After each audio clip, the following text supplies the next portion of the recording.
ഗത്യന്തരമില്ലാതെ ചോദ്യം ചെയ്യലിന് ഹാജരായെങ്കിലും നടത്തിയത് തട്ടിപ്പാണെന്ന് മനസ്സ് പറഞ്ഞതോടെ ചോദ്യങ്ങൾക്ക് മുൻപിൽ വീണ വിജയൻ അടിപതറി.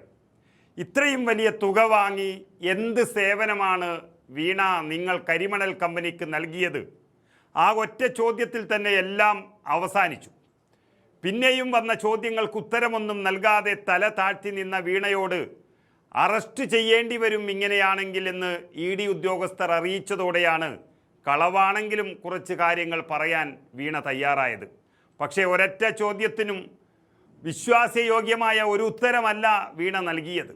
അറസ്റ്റ് ഉറപ്പാകുന്ന സ്ഥിതിയിലേക്കാണ് വീണ പോയതെങ്കിലും EDക്ക് വീണയെ പൂട്ടാനുള്ള യഥാർത്ഥ സാധനങ്ങൾ ഇന്ന് വരാനിരിക്കുന്നതേയുള്ളൂ.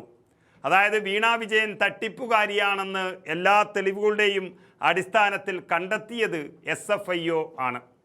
അതാണ് ED അന്വേഷണത്തിനും ഇനി ഗുണകരമാകുന്നത്. അതുപ്രകാരം കോടതി നിർദ്ദേശിച്ചതനുസരിച്ച് 134 രേഖകൾ SFIO ഇന്ന് EDക്ക് കൈമാറുകയാണ്. വീണയ്ക്കെതിരെയുള്ള തെളിവുകളുടെ കലവറയാണത്. ഇപ്പോൾ EDയുടെ കയ്യിലുള്ള തെളിവുകളും രേഖകളും വെച്ച് വീണയെ അറസ്റ്റ് ചെയ്യാൻ ED തയ്യാറായിട്ടുണ്ടെങ്കിൽ ഇന്ന് ഈ 134 രേഖകൾ കൂടി ലഭിക്കുന്നതോടെ EDക്ക് പണി എളുപ്പമായി എന്ന് പറയാം.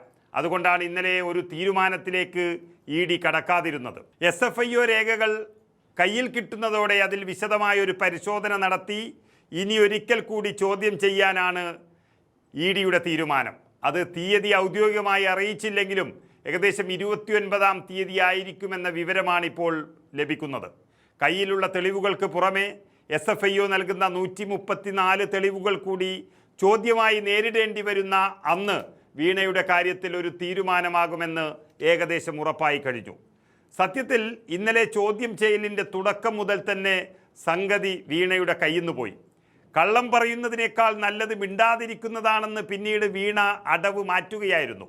പക്ഷേ ED വിട്ടില്ല. ഉത്തരം നൽകുന്നില്ല എങ്കിൽ അറസ്റ്റ് ചെയ്യേണ്ടി വരുമെന്നും ചോദ്യം കസ്റ്റഡിയിൽ ചെയ്യേണ്ടി വരുമെന്നുമായപ്പോൾ വീണ്ടും അത്തും പിത്തും പറഞ്ഞു തുടങ്ങി വീണ വിജയൻ.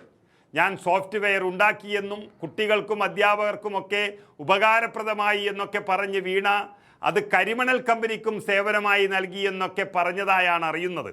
എന്നാൽ എന്തിന് പണം വാങ്ങിയെന്നും എന്ത് സേവനം നൽകിയെന്നുമുള്ള ചോദ്യത്തിന് നൽകുന്ന മറുപടി ഒരുതരം പിച്ചും പേയുമാണെന്ന് മനസ്സിലായ EDക്ക് സംഭവം മുഴുവൻ പിടികിട്ടി. തട്ടിപ്പ് നടത്തിയതിന് കള്ളം പറഞ്ഞ് സമർത്ഥിക്കാൻ വേണ്ടി വക്കീലന്മാർ പറഞ്ഞു വിട്ടത് തുടക്കത്തിൽ തന്നെ പാളുകയായിരുന്നു. അതോടെ SFIO ഇന്ന് കൈമാറുന്ന രേഖകൾ അതുകൂടി പരിശോധിച്ച് 2 ആഴ്ചയ്ക്കുള്ളിൽ വീണയുടെ കാര്യത്തിൽ അന്തിമ നടപടിയെടുക്കാനാണ് ED തീരുമാനിച്ചിരിക്കുന്നത്. അതൊരു പക്ഷേ ജൂൺ 29-ഓ 30-ഓ ആകാനാണ് സാധ്യത.